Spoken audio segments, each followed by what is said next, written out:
नमस्कार दोस्तों, आज हम अपने वीडियो के माध्यम से बताने जा रहे हैं कान के पर्दे के फटने यानी कि कान में छेद का कारण, लक्षण और इलाज। प्यारे दोस्तों, कान का पर्दा यानी ईयर ड्रम हमारे कान का एक ऐसा महत्वपूर्ण हिस्सा है जिसकी सहायता से बाहर की किसी भी प्रकार की ध्वनि हमारे कानों तक पहुंचती है। यानी हम कह सकते हैं कि कान हमारे शरीर का एक ऐसा सक्रिय अंग है जो हमें सुनने में सक्षम बनाने का काम करता है। कान के पर्दे की नली में मौजूद वैक्स मूल रूप से मृत कैरोटिनोसाइट से निर्मित होता है। कान का पर्दा बीच में तथा दोनों कान की नालियां इसके दाएं और बाएं ओर होती है। कान के पर्दे को मेडिकल भाषा में किनपेनिक झिल्ली कहते हैं। अतः जब भी कान के पर्दे में कोई बाधा या छेद हो जाए तब इसे कान के पर्दे का फटना कहा जाता है या इसे कान में छेद होना भी कहा जा सकता है। कान के पर्दे के फटने का क्या अर्थ है?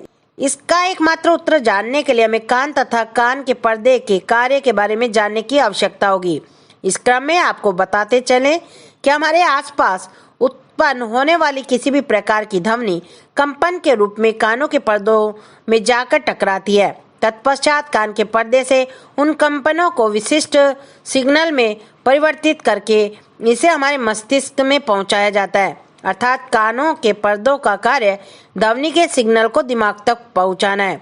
लेकिन जब भी किसी वजह से कान के पर्दे में छेद हो जाता है तब यह सिग्नल को दिमाग तक पहुंचने में असक्षमता महसूस होती है, जिससे व्यक्ति को सुनने की क्षमता में असर महसूस होता है। तब कहते हैं कि कान का पर्दा फट गया या कान के पर्दे में छेद हो गया।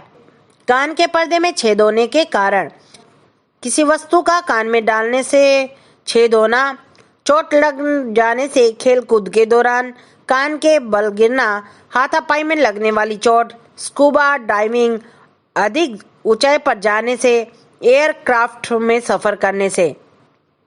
कान के पर्दे फटने के लक्षण: अगर कान में दर्द है, चाहे कम हो या ज्यादा, यह एक लक्षण हो सकता है। कान में घंटियां बजना या सुनने की क्षमता कम होना, कई बार ऐसा कान में मैल होने के कारण भी हो सकता है, लेकिन फिर भी अगर इस कारण आपको काफी असुविधा हो रही है तो आप डॉक्टर से जरूर संपर्क करें।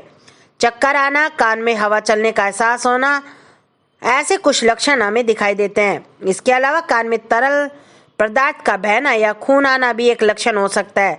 तरल का स्राव संक्रमण होने का इशारा करता है। ऐसा ज्यादातर छोटे बच्चों और उन लोगों में अधिक होता है जिन्हें सर्दी और जुकाम की शिकायत ज्यादा रहती है। कैसे करें कान में छेद होने की पहचान? ईएनटी डॉक्टर आपकी कान से रिसने वाले तरल का सैंपल लेकर उसकी जांच करते हैं। इसके अलावा कुछ विशेष जांच जैसे ओटोस्कोप, ऑडियोलॉजी द्वारा पता लगाया जाता है और फिर जरूरी दवाएं और इलाज दिया जाता है। कान में छेद होने का इलाज: चिकित्सीय इलाज: कान के पर्दे में छेद का इलाज दर्द को दूर करने के लिए और भविष्य में संक्रमण को रोकने के लिए किया जाता है।